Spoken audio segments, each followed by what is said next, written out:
Leitura do dia. Leitura do livro do profeta Jeremias.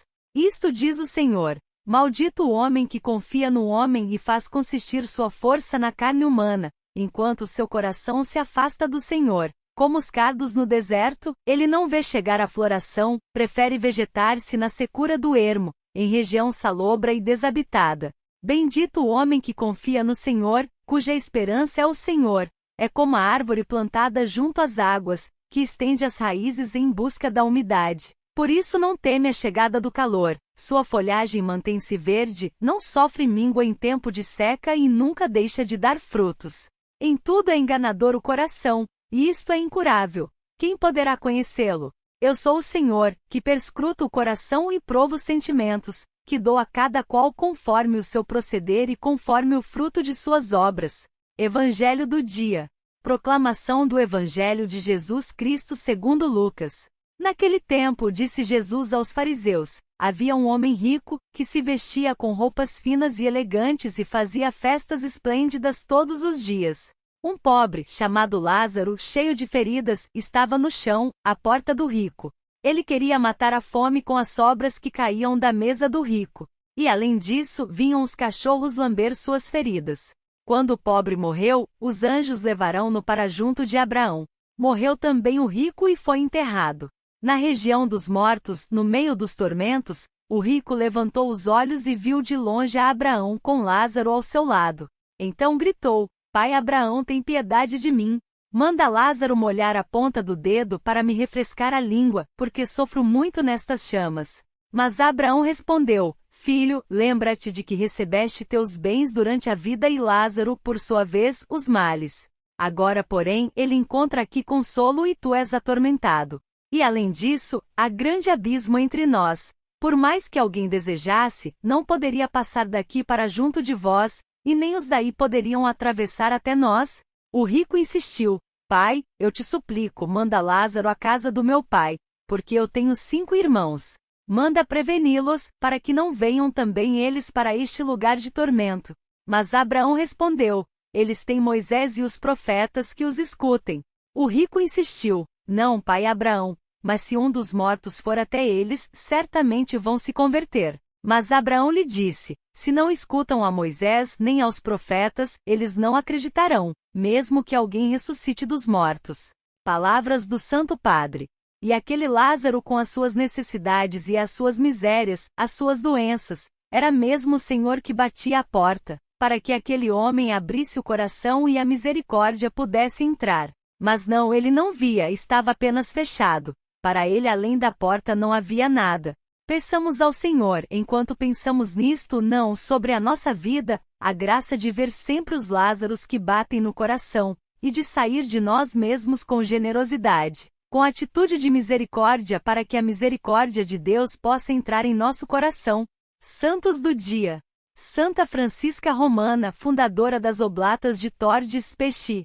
Com um manto estranho bruto, de cor verde escuro, Francisca passa pelas vielas de uma Roma órfã da sua antiga majestade. Passa rapidamente entre as ruínas de muros desabados, onde uma vez reinava a glória de igrejas e palácios. Depois, no início do século XV, tornaram-se uma deteriorada miséria. Não obstante, suas vestes que usava, embora pobres, se desentoavam com a atitude de uma mulher de cerca 30 anos, bela mas não vistosa, elegante mas sem frieza. Trata-se de Francisca Bussa, da família dos Ponziani, nobre romana, esposa de Lourenço, jovem de uma prestigiosa linhagem. Seu comportamento original suscita gozação entre os senhores e mexericos sarcásticos entre as matronas. Enfim, era vista como traidora da própria casta. O palácio dos pobres. Sem se importar pelas conversas fiadas, ela continuava a conquistar todos com graça invejável. Francisca não só transformou o palácio de Trastevere, onde vivia, em uma espécie de central de assistência aos pobres. Até o mais miserável dos pobres sabia que ali, na casa Ponziani, podia encontrar um pedaço de pão, um copo de vinho, roupa decente e um pouco de dinheiro. Mas até estendia a mão na saída das igrejas ou ia bater às portas dos seus nobres conhecidos para pedir esmola, no lugar de quem se envergonhava de fazê-lo. Diante desta sua atitude anticonformista, também seus familiares se rendem. Certa vez seu sogro, cansado de dar contínuas esmolas aos mendigos, tirou-lhe as chaves das despensas e esvaziou os celeiros da família. No entanto, após alguns dias, os celeiros onde havia permanecido somente cascas de milho se encheram novamente de quintais de ótimo trigo que ninguém havia comprado. A nobreza é outra coisa. Francisca era uma mulher rica e nobre diferente. Rica, mas repleta de piedade, que se preocupava com os excluídos, tratava os homens e mulheres da servidão como seus irmãos e irmãs, como eles mesmos testemunham. Esta nobre senhora que não se apresentava com roupas de seda e joias, para não demonstrar seu status. Pelo contrário, ela havia vendido tudo para saciar a fome dos pobres e cuidar dos mais necessitados. Ela não mantinha a sua alegria oculta em um cofre, visível a poucos, mas em um coração totalmente aberto a todos, dia e noite como os portões de casa, sem deixar de mãos vazias aquele Jesus, que se apresentava como indigente. A Santa de Roma. Ao tornar-se esposa e mãe em idade muito jovem, Francisca foi sempre muito carinhosa com o marido e com seus 3 filhos, dos quais 2 faleceram cedo. Desde criança queria consagrar-se à vida religiosa, mas o matrimônio fazia parte de um daqueles clássicos acordos da época entre as famílias importantes. Por isso, encontrou uma forma peculiar de viver seu papel, sem sufocar a sua inspiração de servir, resultado de uma fé composta e fortalecida de oração e de uma série de penitências físicas. São documentados ataques demoníacos contra sua pessoa, mediante violências e torturas, mas também muitos sinais e curas extraordinárias, devido à caridade de Secolela, como era chamada.